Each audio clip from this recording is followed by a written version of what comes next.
This is Sony artisan Patrick Murphy Racy reviewing the new Sony 100-400 FE zoom, which I am in love with. It's pretty sweet.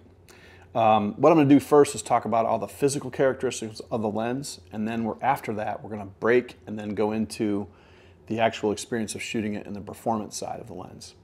So first, it's great to have finally a 400mm, true 400mm focal length in the FE line.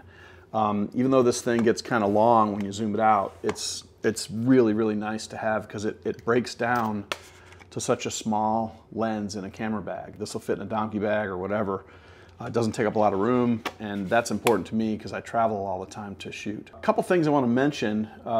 First of all, I've got the 1.4 teleconverter attached to the lens, and this often lives on it. I love this converter because it's so small, you probably didn't even notice it was there. And it's literally the width of my pinky when it's attached. And so I can easily take it off, but it's great to have even a longer lens, even than 400mm when I need it.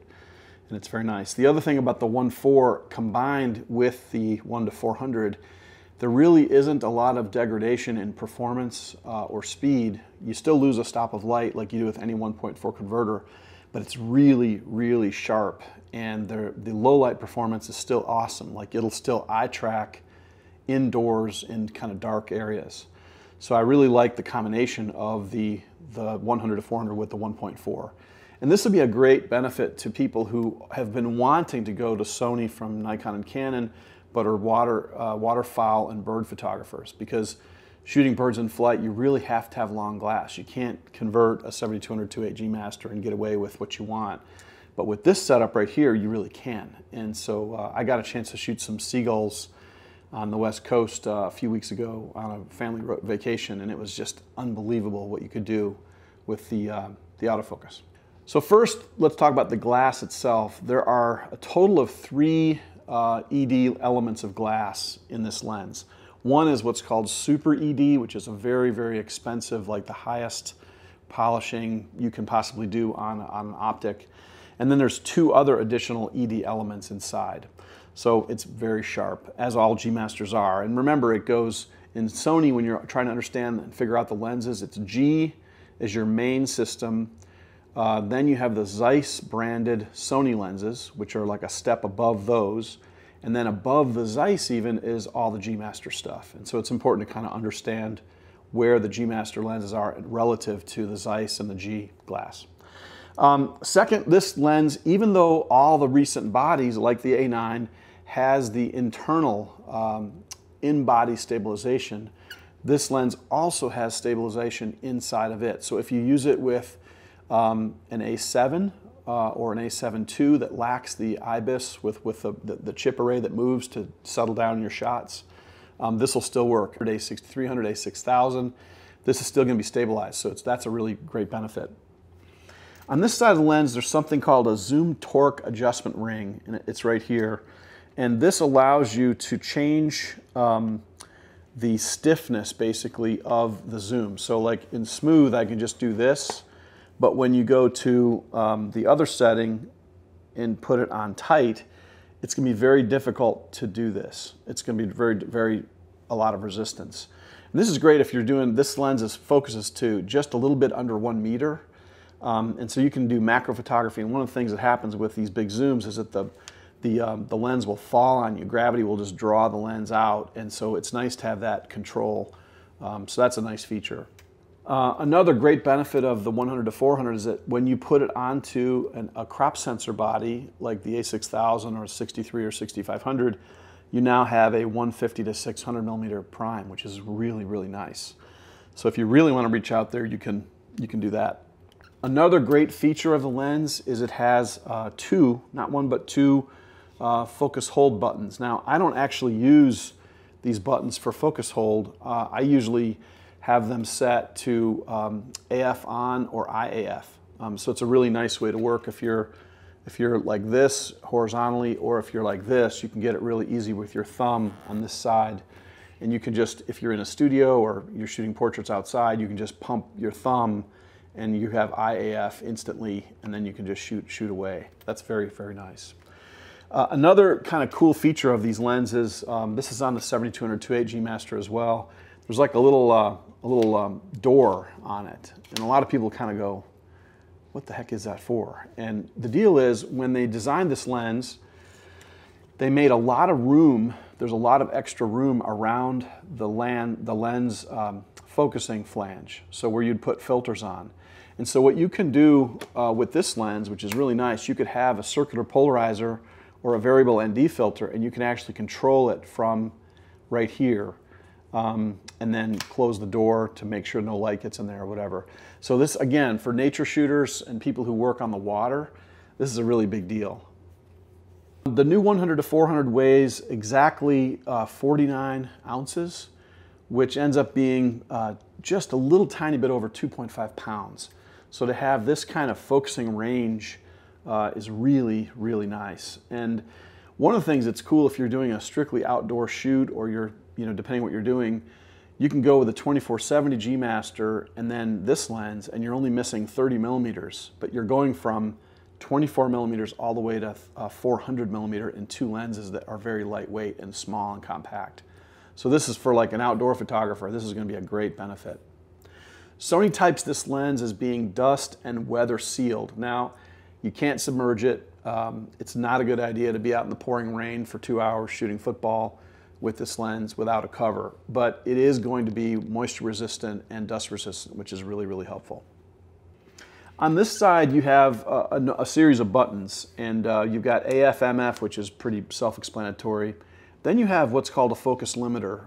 If you're shooting, for instance, you can have full, where it gives you the entire range of zoom, or I can go to the infinity to 3 meters.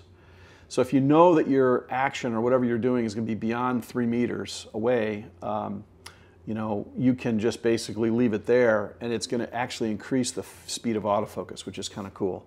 This is where you turn off or on the optical steady shot, and so even if you have your camera attached and you have this on, the A9 will automatically use IBIS instead, so you don't have to choose. But if you wanted to choose to turn off the IBIS in the camera, you could do that, and then you could use the lens. But I've tested both, and I still much prefer the in-body stabilization feature. And last, on the very bottom, there's a mode switch, a mode 1 and 2. And this has to do with panning. So your steady shot is going to operate in a particular way for general photography. But when you go to the 2 mode, it's really designed for pans. So when you're panning the camera, if you're shooting auto racing or something like that, or birds in flight even, you'd want to be in that 2 mode. But generally, you want to leave it on 1. The last thing I want to mention is the tripod collar. And one of the really cool things that we saw Nikon innovate with some years ago on their 7200-2.8, they changed the tripod collar completely. It used to be that the tripod collars were removable and would come off. And Nikon made this feature where you can literally just do a quick release and the whole thing comes off of the foot itself. And this is a much better design than what we saw prior to this. And I'm really, really happy that Sony has adopted the same plan as Nikon, because it makes more sense. And the worst thing is we don't all use tripod collars, and when they're removable and you take them off and you lose them, you're going to sell lens 5 years later and you can't find it, and you take a hit on the resale. So, but in general, I just like it better this way. It's very quick. I can just very quickly, boom, instead of like cranking on the monopod, I can just take it off, set it down, whatever I want to do. That's great. Okay, and now for what many of you will be the most important part of this review. How fast is this lens? It's blazing fast. One of the things that Sony has not done a good job of, in my opinion, is they haven't talked about the dual motors in the G Master white lenses. So the 7200-2.8 G Master and the 100-400 G Master both have a large ultrasonic motor that's controlling the front elements of glass, the big heavy ones. But there's also an additional motor in the rear of the lens that's moving the rear elements of glass. And what this means is that they can realign themselves automatically on the fly, even as you're zooming, to give you optimum edge-to-edge sharpness and incredible speeds. So while the competitors' lenses have a single motor up front, there's an additional motor in the G Masters, and it just makes all the difference in the world. There's something that I like to speak in terms of the attack-acquire speed. When you pair the 100-400, even with the 1.4 converter attached to the A9, it is a violent acquisition of focus. It's instantaneous, and it grabs really, it's very grabby, instantaneous grab, especially if you have your autofocus sensitivity set to 5, which I always do. But when you hit that back button focus, it is just right now on whatever it is that you want to shoot. And so in the past, you know, slow, long zooms have been kind of doggy. In the past, like I'm talking, you know, 5, 10 years ago, they just weren't lenses I ever owned as a sports photographer. But this lens is a completely different animal. And frankly, I can't wait for football to start, because this is going to be such an awesome lens to shoot football with. I'm very excited about the upcoming season. So all in all, you have an incredibly small, lightweight, compact, fairly inexpensive lens that is really sharp and really, really fast with very high performance optics, and the movement of the internal optics is lightning speed. You pair that with, you know, the sort of G Master emblem. They don't put that on anything unless it's like awesome optically. And so I'm very, very excited about this lens. It's a really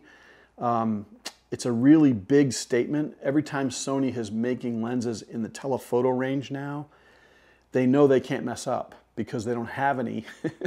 And so it's so great to have this lens, and it gives me a lot of hope for the hopeful immediate future about a long, fast prime, which we think are coming. We don't know when, but it's very exciting to think about what they're going to do, having learned everything they have done with the 2 G Master long lenses they've got now right now.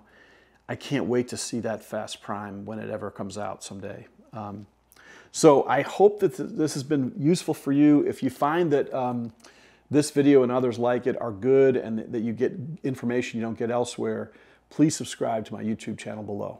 Thanks so much, and I'm Sony artisan Patrick Murphy-Racy saying have an awesome day.